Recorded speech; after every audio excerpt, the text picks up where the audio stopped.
How many patients did you have? Did you say goodbye to? 33. Plus Carlisle and Jeff and other people around camp. So, just for, I guess we could call it the record, tell us about the patients. I can't violate HIPAA standards. Okay, well, within HIPAA guidelines, okay? I love my ladies. I have row 5, which is all female amputees. So a lot of them were bedbound at the beginning. About half of them are mobilized now. They're just all very gracious and kind and have their little clubs that are their tents and hang out. They're lovely. Do they have any family with them? Some of them have family. Some of them don't have family, and so the others in the tent watch out for them.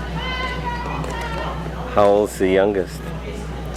The youngest is 13, and the eldest is 57, though looks older.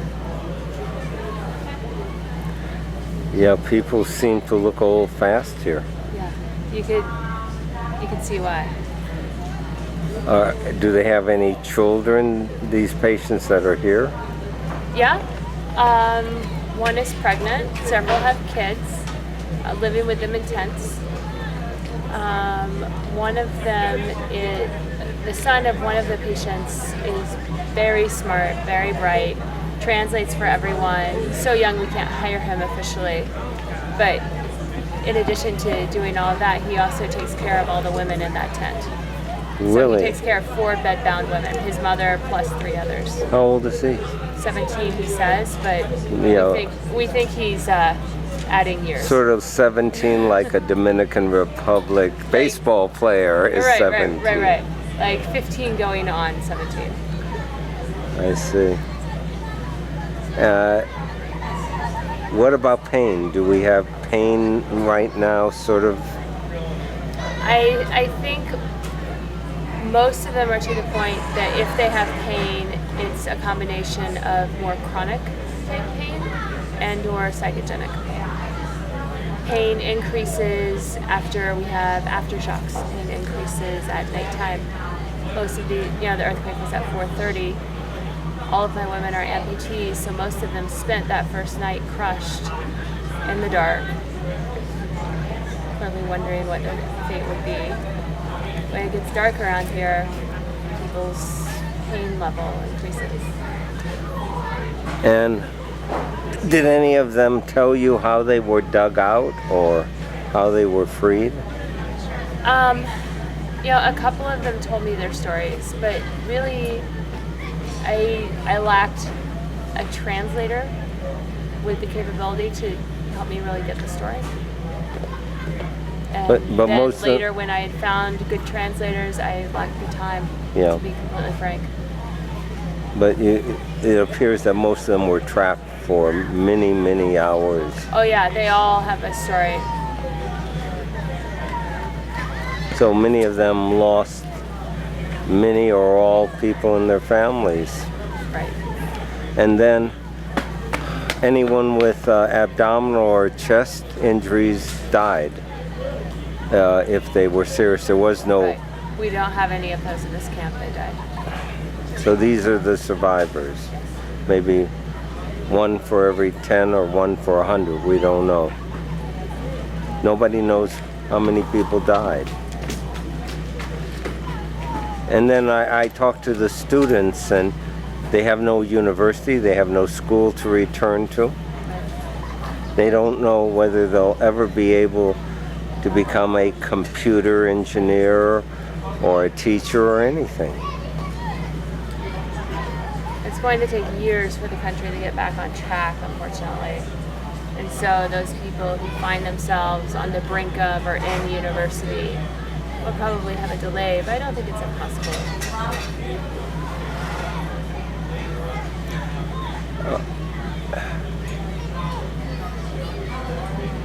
What surprised you most from coming down here?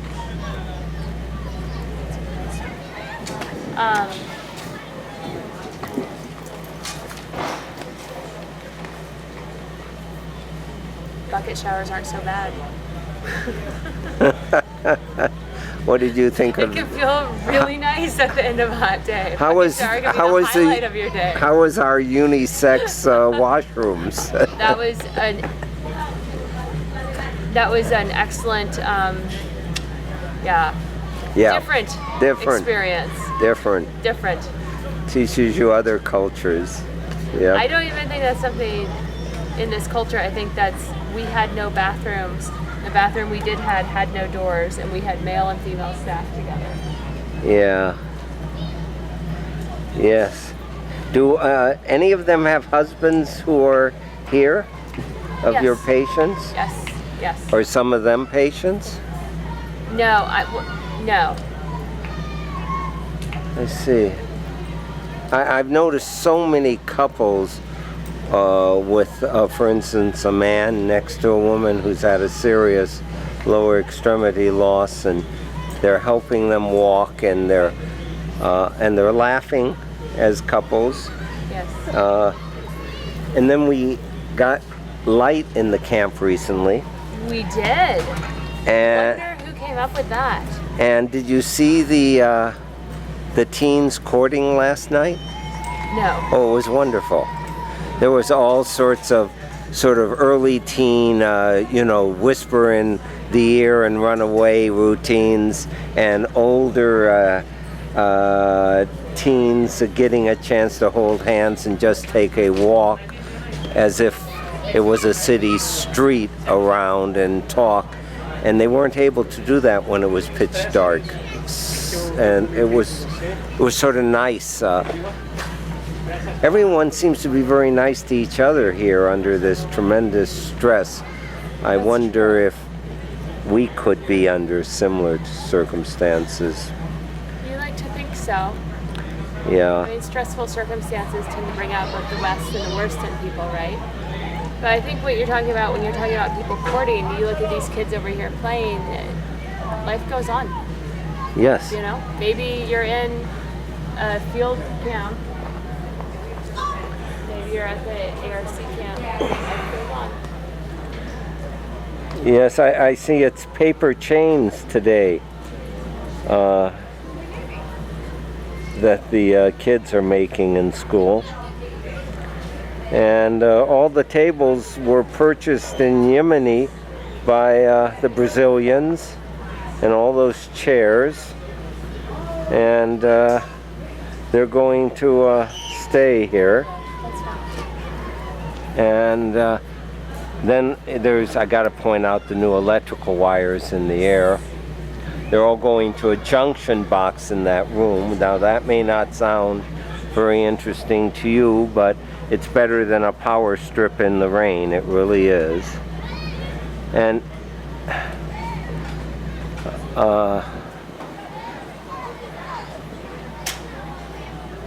you just wish you could be as strong as any one of these people. Right. Right? And they really Are resilient. they really are. They really are. So you're going to go home tomorrow, or vacation and then go home? Vacation then home. So if one of your colleagues, many of them don't have the experience you do, not just here but elsewhere, but if one of your colleagues says to you at the University of Chicago in emergency medicine, "Hey, Keegan, what was it like?" You know what you might say? I don't think there's an easy answer to that.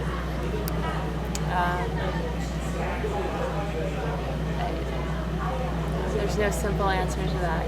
It's a completely different experience, and from an educational standpoint, it's been an incredible opportunity from a public health perspective to have the privilege of watching this hospital develop and take shape.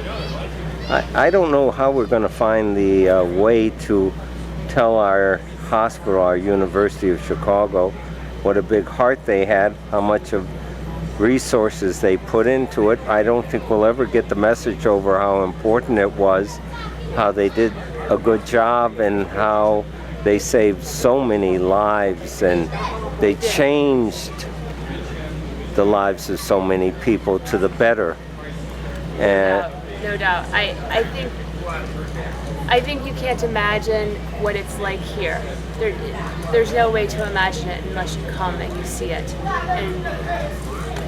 And you know, by that same line of thinking, I think it's hard for them to appreciate just how profound a difference their generosity made in the camp. there was probably only one other hospital as a hospital that made such a major contribution, that being Albert Einstein Islada Hospital out of Sao Paulo. Also made a substantial, tremendous donation of personnel and resources, and the University of Chicago did. Well, in the country of Ecuador. And the country of Ecuador. Right. Most money probably expended of any country in the world except Israel, the two of them, Right. Enormous amounts. And we learned something that makes us all smile. We learned there's another hospital ship helping us. That's right.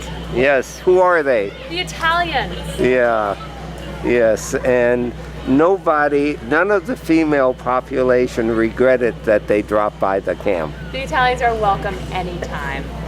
Thanks, Keegan.